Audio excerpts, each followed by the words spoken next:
G'day to all my friends and family, and welcome to this episode of Jim's 5am Club. It's the 1st of April.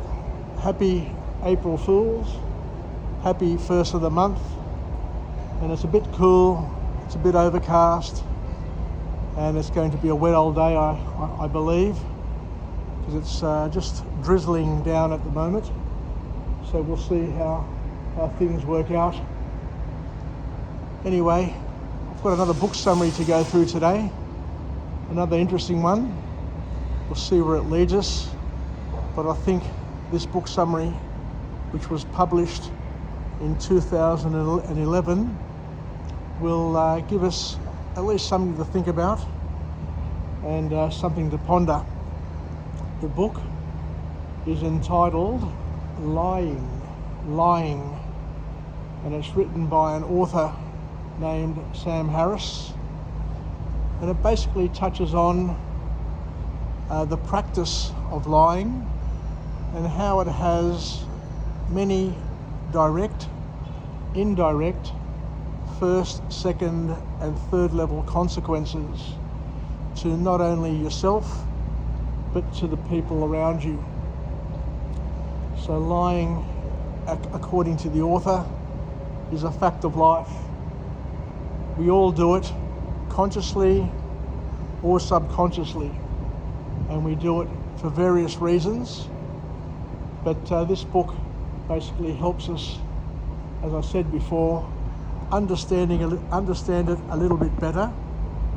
And there's a big call to action that in order to simplify our lives, make our lives much easier and much more comfortable, you're probably better off not lying and being honest, even if it comes at the expense of some short-term discomfort.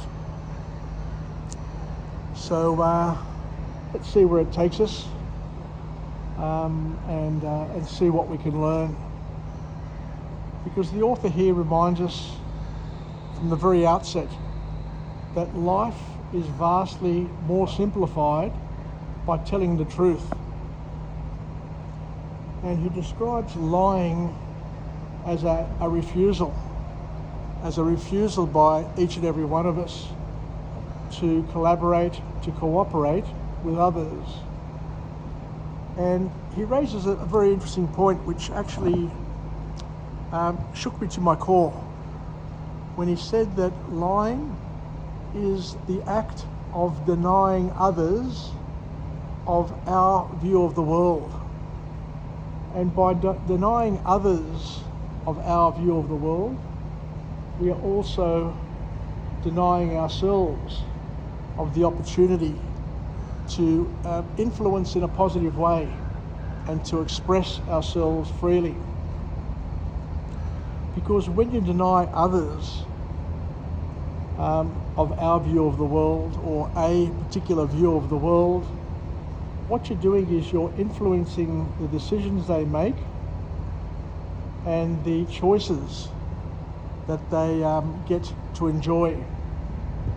Choices which, as we said before, will have a direct and an indirect influence on their lives, but it also will influence others around them, others who depend on those people. So by withholding information, or by withholding your view of the world, regardless of whether or not it's right or whether or not it's wrong, will have a ripple effect that will flow on to other people and influence their lives and influence the lives of others around them. And the author goes one step further, where he says that the act of lying is actually a form of assault. Because when you're withholding your view of the world to others, you may be doing it from a point of respect, but you could also be doing it from a point of dishonesty, which has, as we said, consequences. It can affect people in a negative way. And lies, in many ways, are acts of deception, where you're basically trying to influence how others act, feel, behave, and how they see the world, either for your advantage, for their disadvantage, but at some point in time, these impacts need to be addressed and at least acknowledged. The author here says, and I agree with him, that people lie for various reasons. But you need to be honest with yourself and to understand that you're not going to change the world through lying. You're probably better off to change the world and influence the world by saying the truth, or saying your truth, or at least acknowledging your view of the world, so that others at least can make their choices and make their decisions based on what you think, or what you see, or what you feel. And as we said before, what you think and what you feel and what your truth is could be very, very different to what other people's truth is, but at least they've got a guidepost. At least they've got a field to be able to play in, a reference point. But if the reference point that you're giving somebody else is incorrect from the very beginning, from the outset, then the starting point, or the reference point, as we said before, that other people have to use as bearings for their decision making is problematic from the very beginning. If you are lying to them, regardless of what that reason is, the author here is suggesting and encouraging us to basically be an open book to other people, and to know that we're all work in progress, to know that we're all growing and developing, to know that we may be right or we may be wrong, but you're better off expressing your true self, your true view of the world, rather than playing games with other people and giving them a false sense of security, because there's nothing worse than finding out years later what people really think, or what people's beliefs really are, because you feel gypped, you feel ripped off, you feel as if they've taken advantage of you. And that's not a good way to be, and it's not a way to mould, build and hold good relationships with the people around you. A lot of people lie because they make promises from the very outset that they don't intend to keep. Now, you're better off being honest from the beginning and say that you're not interested in going to a particular concert, or you're not interested in going and doing certain things with certain groups, rather than to go and then to look back and say, well, you've just wasted your time. Because not only have you wasted your time by being engaged in something that you're not really fully invested in, but you're wasting other people's time as well. The author once again reminds us that we're all liars. We need to embrace it, we need to accept it, we need to appreciate it, because it's part of our nature. Regardless of how honest you think you are. Now, we all have biases, and we all hide our biases, hide our true feelings. But this is not living with integrity. This is not living in an authentic way. And it basically takes us and moves us and pushes us away from who we really are, until you get to the point where you're looking in the mirror and you no longer recognise the person that you see in that reflection. The author goes on to say that honesty is a gift, and I really, really love this analogy. Honesty is a gift.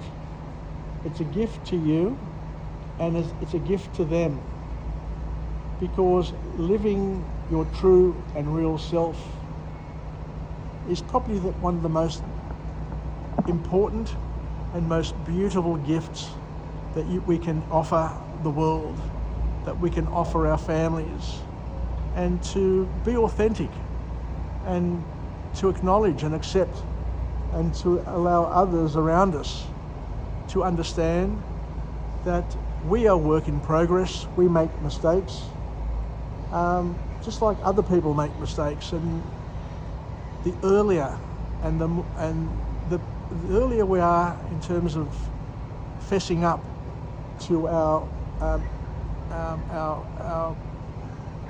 inability to be honest and open, is a time where I guess we open the door and we release the shackles and we cleanse ourselves of that discomfort.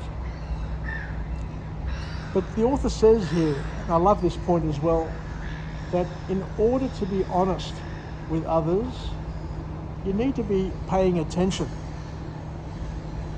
You need to be paying attention in order to identify and to see what is going on and to experience what is going on, so that you are in a better position to be able to express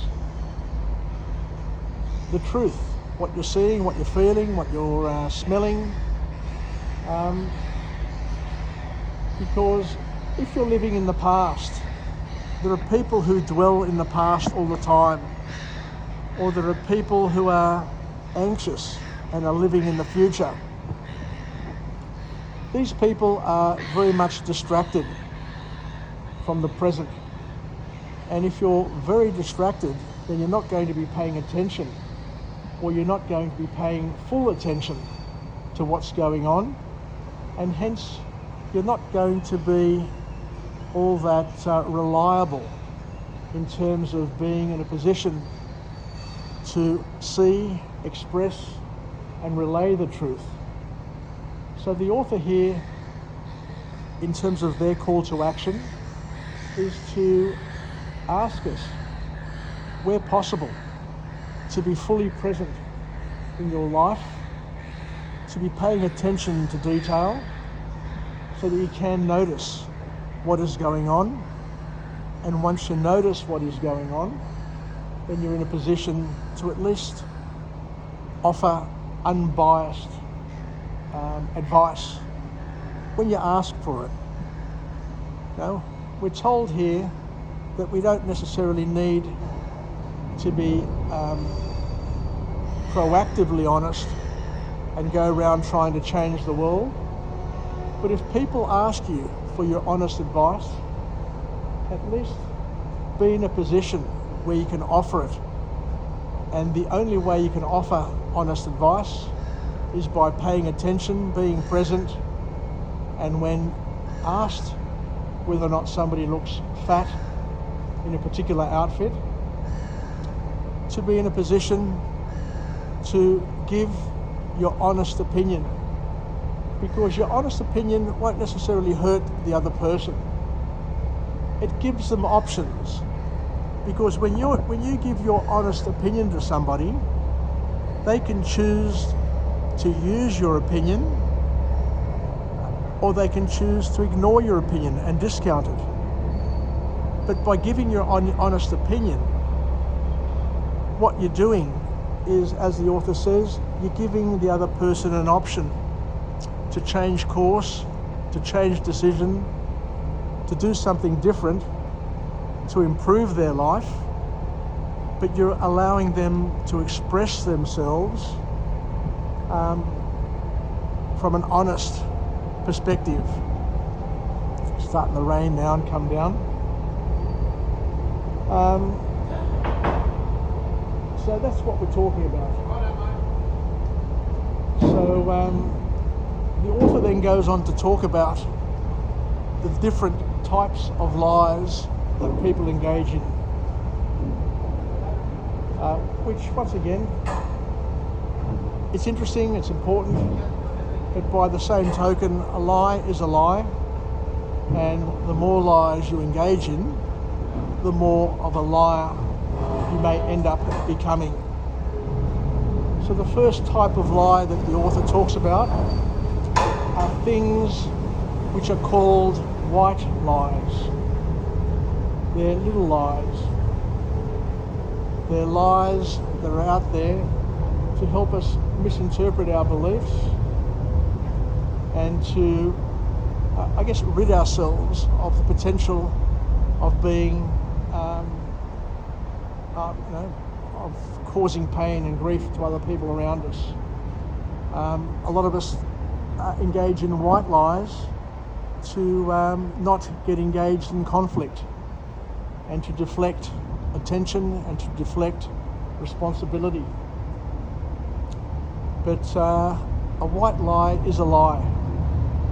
And as we said before, lying to people to help them out may not be helping them out, but may be making their lives worse than what it was before, because the decisions and choices that they make based on the information that you give them may lead them in a wrong direction, and that wrong direction may open up a path which takes them on a different trajectory to where they should be going, or where they could have been going had they'd known how you really felt, or what you really saw, or what your opinion really was.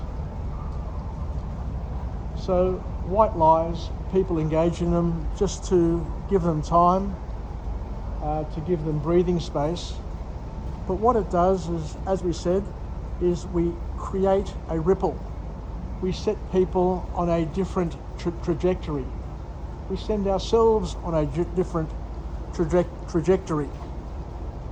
Because once you start lying, then you need to be consistent, and you need to back up that lie with other lies, and you need to remember what you said and continue the cycle of lying. Big lies, on the other hand, lead to conspiracy theories. They lead to lack of trust that people have in institutions, be it the church, be it the family, be it the government, be it science, you name it. People actively go out there to inject fear, uncertainty and doubt, to generate a narrative which has far-reaching effects, and they do it for their benefit, they do it for a cause, but as we said before, it has a lasting impact, a great impact, because it changes people's perception, it changes the way people see the world, and it leads to conspiracy theories. And we've seen the ugliness of conspiracy theories just recently through the pandemic, where people make up things just to destabilise government, to stimulate opposition, and to basically cause grief, and to distract people, to disturb people, and to change the way things are, to turn black into white, to change colours into different colours, and to impact the way we see the world, and to, make people doubt themselves, make people not believe in anything, and to become victims of the media, victims of the spin doctors who will continue to change things and destabilise things for their own purposes. The author goes on to say, makes a really good point, that the great thing about honesty is it saves time. You don't have to think about what you're going to say, and it saves time, even if it causes short-term disruption or discomfort. Now, you're better off giving honest feedback if you ask for feedback. Not very many people want our feedback anymore. Gone are the days where Uncle Jimmy would be offering advice to his cousins and nephews and people around him. These days, people don't want your opinion. You know, there are so many places where people can source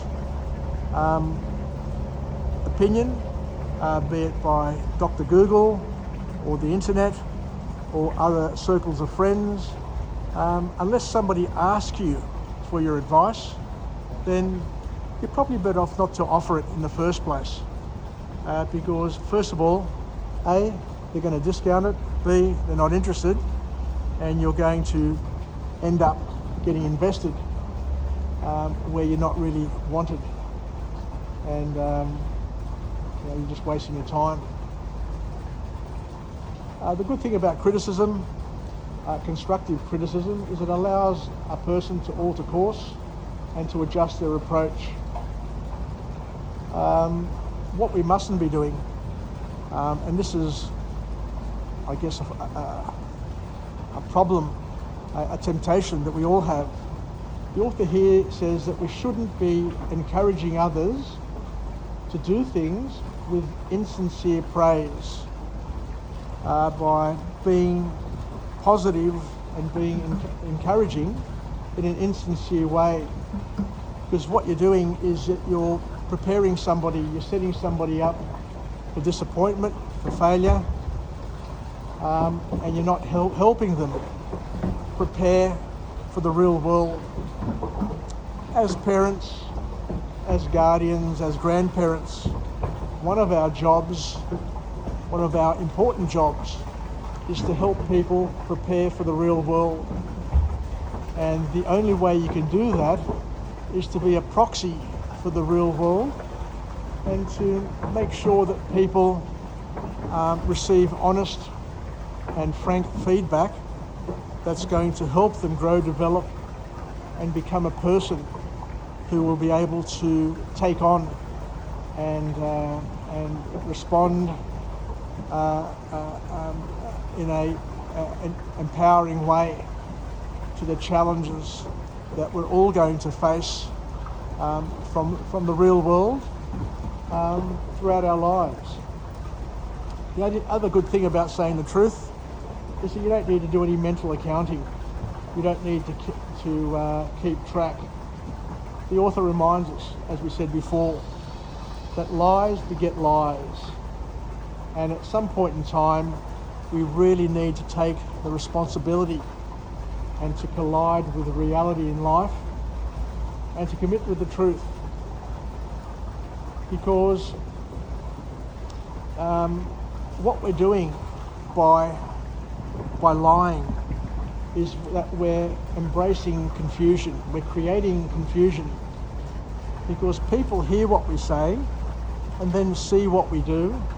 They can see our body language, they can feel our body language, and it creates confusion. It creates doubt. It creates fear. People see that we're not authentic with what we're saying. We're not living with integrity. And eventually, sooner or later, every single person that you interface with will find you out. Will find out that you're lying. And once they find out that you're lying, then they will be hurt and they will lose their trust in you forever. But not only will they lose the trust in you, what the author here is saying is that they lose trust in humanity. They lose trust in family. They lose trust in government. They lose trust in their doctor. They lose trust in everybody else because you are a proxy. You know, as a parent, as an uncle, as a friend, you are a proxy for the truth. And if you let somebody down, you don't know what impact it's going to have, what ripple effect it's going to have, and how it's going to traverse, to transpire, and how it's going to negatively impact the connection that the people around you have with not only you, but with others and also themselves. So you need to confront honesty and be honest. And to understand that the truth is the truth. The way you see it is the way you see it. Even if the truth that you see is biased by your confirmation biases and the other issues and impacts that you have in your life. Because as we say day in, day out, each and every one of us experiences slithers of the truth. We all have had a different history. We have all lived different experiences. We are all going to live a different today, a different April Fool's Day, a different first of the month. I am here, you are there. You're experiencing something completely different to what I am experiencing. And we're all going to have a different future. But the gift that we have, the gift that God has given us, is that we can compare and contrast the slithers that each and every one of us have in order to corroborate the evidence, corroborate the facts, to see if in fact the experience that I have, the experiences that I have in my life are in fact real. Do they marry up? Do they compare to the experiences that you have in your life? Are we able to agree on what the meaning is, what we've learnt, what it leads us to? So once again, thank you very much for joining me in this episode of Jim's 5am Club.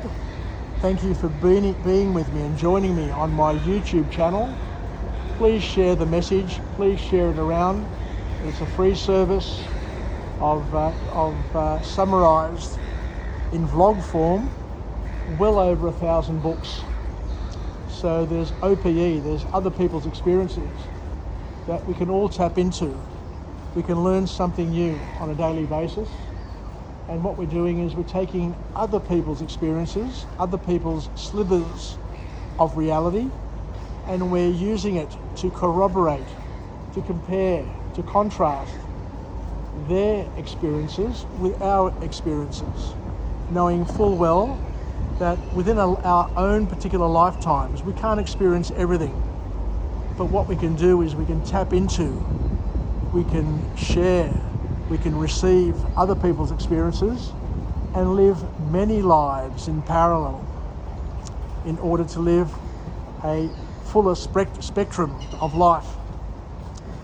The other day, my friend Christine Stavropoulos Gazepis interviewed George Delatis, a famous Greek performer. And I was mesmerised by a message that he gave. And he says that in our lives, we need to be deeper.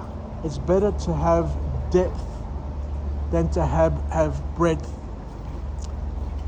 You're better off scratching the surface and going deeper in life rather than having a broad range of shallow experiences, because life's meaning comes from having depth, and we gain depth by gaining slithers and then comparing and contrasting and corroborating those slithers with other people's slithers.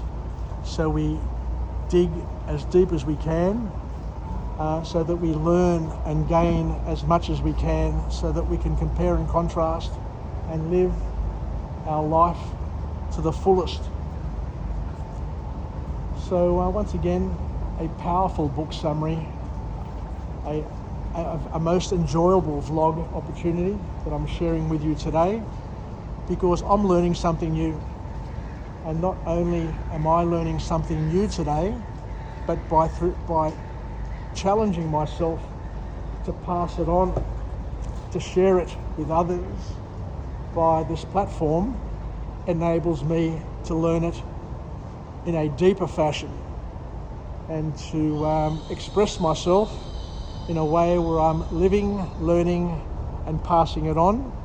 And by passing things on is when you're learning it and you're able to retain it at a deeper level.